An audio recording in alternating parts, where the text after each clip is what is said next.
गुरुवार को श्री कृष्ण जन्म स्थान परिसर में स्थित भागवत भवन में महामना पंडित मदन मोहन मालवीय का जन्म दिवस मनाया गया। इस अवसर पर भागवत भवन में स्थापित पंडित मदन मोहन मालवीय की मूर्ति पर माल्यार्पण करते हुए विधिवत पूजन अर्चन किया गया। इस अवसर पर श्री कृष्ण जन्म स्थान सेवा संस्थान के सदस्य गोपेश्वर नाथ चतुर्वेदी सहित अन्य पदाधिकारियों के द्वारा वैदिक रीति मंत्रोच्चारण के साथ पूजन अर्चन कर आरती उतारी गई। इस आयोजन के अवसर पर श्री कृष्ण सेवा संस्थान के सदस्य गोपेश्वर नाथ चतुर्वेदी ने जानकारी देते हुए बताया।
पूज्य मदन मोहन मालवीय जी का आज विक्रम संवत के अनुसार पौष कृष्ण अष्टमी को जन्मोत्सव हम लोग मनाते हैं। मालवीय जी का जो योगदान है हिंदू संस्कृति के लिए अद्वितीय है और मैं कहूँगा ये अवतार थे। काशी हिंदू विश्वविद्यालय हो,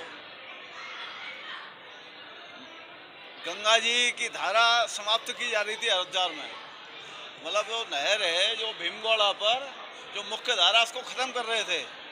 आपने 21 में जाकर के वहाँ सत्याग्रह किया और भारत भर के लोगों को जोड़ करके कि मूल धारा समाप्त नहीं होगी, आप नहर निकाल लीजिए, लेकिन मूल धारा जो है गंगा जी की अविरल रहेगी। ये भी आपका योगदान। नहीं तो उसी समय गंगा जी को ये लोग अंग्रेज खत्म कर रहे थे। मथुरा में यदि आपने देखा हो गांधी पार्क में जो चिकित्सालय वो भी आपकी देन है।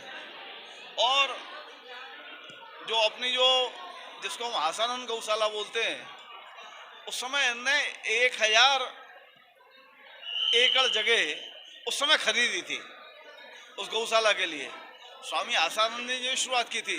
तो उस गौशाला को भूमि और उसका स्वरूप बने, ये भी बहुत बड़ी भूमि के लिए। जो उस समय जब गांधी जी कभी आए थे तो यहाँ की दुर्दशा देखी थी और एक कांग्रेस के अधिवेशन में उस समय स्वामी आसानंद जी अपने मुंह पे काला पोत करके पहुंच गए थे। तो उन्होंने ये कहा कि स्वामी जी क्या कर रहे हैं। मैंने कहा ये भूमि में गाय मर रही है तड़प तड़प करके। तो फिर मालवीय जी ने वो बीड़ा उठाया और आज जो आसानंद गोचर भूमि है उसका इतना विस्तार हो रहा है वो भी आपकी देन है। और सबसे बड़ा जो योगदान है वह ये हम यहाँ खड़े हुए हैं, यह भी उन्हीं की कृपा से ये सब इसका जो है पुनरुद्धार हुआ। भावना सन 40 में यहाँ पधारे थे, यहाँ कुछ नहीं था, खंडर पड़े थे अच्छे पत्थरों से। तो औरंगजेब ने मंदिर तोड़वा करके ईदगाह खड़ा करा दिया और टूटे फूटे पत्थर और कहीं गड्ढे कहीं टीले ये सब पड़े हुए थे। जब ये आए और ने देखा दुर्सा को भाई श्रद्धालु तो फिर भी आते थे जन्मों के नाम पर, यहाँ कुछ नहीं था। तो फिर इनने ये पूछा कि भाई इसकी व्यवस्था किस पे कौन पे है, क्या कर सकते हैं हम यहाँ। तो उनको बताया गया कि वहाँ पटियाला परिवार है बनारस में, उस पर स्वामित्व है इसका। ये वहाँ बनारस जा करके उनसे संपर्क किया। फिर इनने ये कहा कि भैया तुम कुछ कर सकते हो यहाँ तो तुम करो, भगवान का स्मारक बनाओ, जो बनेगा मदद करेंगे। और आप नहीं कर सकते हो तो आप हमको दे दो, जो आपकी जो भेंट हो आपसे ले लो। उन्होंने कहा मालवीय जी हमारा तो स्थिति अब आर्थिक स्थिति खराब हो गई, मथुरा की मुकदमे में 13,000 रुपये कर्जा और चढ़ गया हम पर, तो हमें कोई भेंट नहीं चाहिए। हमारे जो पूर्वजों ने इसलिए ली थी कि यहाँ भगवान का पुनः भव्य स्मारक बने और जो पुराना जो यहाँ का स्वरूप है वो हो, हम नहीं कर पाए मुकदमेबाजी में उसमें, अब आप जो है संभालिए। तो उन्होंने कहा हम लेंगे नहीं, उन्होंने कहा मूल्य नहीं लेंगे, हमें तो जो मथुरा में कर्जा है उसको चुकवा दीजिए। उनने आदरणीय जुगल किशोर जी बिरला से कहा बिरला जी रुपए की व्यवस्था आप करिए। तो बिरला जी ने 13,000 रुपये दिए जो कर्ज था उनका, और 400 रुपये का खर्चा है। तो 13,400 रुपये आज जो हम पर रजिस्ट्री है जन्मभूमि पर, वो भी भावना मदन मालवीय के नाम से ही है, ये भूखंड की। उनके साथ में प्रोफेसर आते रहते गणेश वाजपेयी थे, उनका स्वास्थ्य खराब हुआ, 44 में रजिस्ट्री हुई, 46 में शरीर शांत हो गया, गोलोक पास हो गया। वो जुगल किशोर जी से कह गए कि बिरला जी मैं नहीं कर पा रहा हूँ, आप भगवान का स्मारक जरूर बनाइए। उनकी प्रेरणा से श्री जुगल किशोर बिरला ने यहाँ जन्मभूमि ट्रस्ट बनाया और उसके बाद निरंतर पहला जो मंदिर बना केशव देव जी का, वो डालमिया परिवार ने बनाया और फिर ये इसका विकास हुआ। तो ये आज जो जन्मभूमि की स्थिति है, जो आज लाखों करोड़ों श्रद्धालु यहाँ आते हैं, ये ठीक है। तो ईदगाह को देख के बड़ा तकलीफ होती है, वो जो पुराने जख्म जो हरे हो जाते हैं, लेकिन हम खड़े होने लायक भी यहाँ हुए हिंदू समाज को। तो वह जो मालवीय जी का संकल्प था कि आज ये दिन हमको सदन प्राप्त हो रहा है, और उनका जो संकल्प था पूज्य हनुमान प्रसाद जी पोद्दार की देखरेख में सब काम हुए। केशव देव मंदिर से लेकर के जहाँ तक जो भी हुआ वो निर्देशन था हनुमान प्रसाद जी पोद्दार का। ये भी जब 56 में यहाँ आए तो उनने एक बहुत बड़ी सभा की लक्ष्मण हॉल में, और उनने भी ये कहा कि ये राक्षसी स्मारक का प्रतीक है ईदगाह। तो अच्छे हम मुसलमानों से प्रार्थना करते हैं कि उनने विदेशी आक्रांता थे जो कुछ किया, अब आपको छोड़ देना चाहिए। इनकी भी ये पीड़ा थी। तो निश्चित रूप से वो संकल्प तो यही था कि ये हट करके वहाँ मंदिर बने, लेकिन प्रभु कृपा करेंगे, रामलला ने शुरुआत कर दी है, तो हम प्रभु से प्रार्थना करेंगे इनका जो संकल्प है वो कैसे साकार हो, और वह स्थान पर जहाँ भगवान का मुख्य जन्म स्थान है वह कृष्ण लला को बरावन करके हम अपने जीवन को धन्य कर सके और हिंदू समाज गर्व के साथ में विश्व में पुनः ये स्थापित कर सके कि वो गुलामी नहीं है, अब वास्तव में भारत आज़ाद हुआ है। और हमारे जो पूर्व जो महापुरुषों ने संकल्प लिया उसको हम साकार करके भगवान को मूल स्थान पर स्थापित कर रहे हैं। तो ये प्रभु हमको कृपा करें जन्म स्थल पर, यही इनकी बड़ी श्रद्धांजलि होगी जिस दिन वो सदन भी आ जाएगा। जय श्री कृष्ण।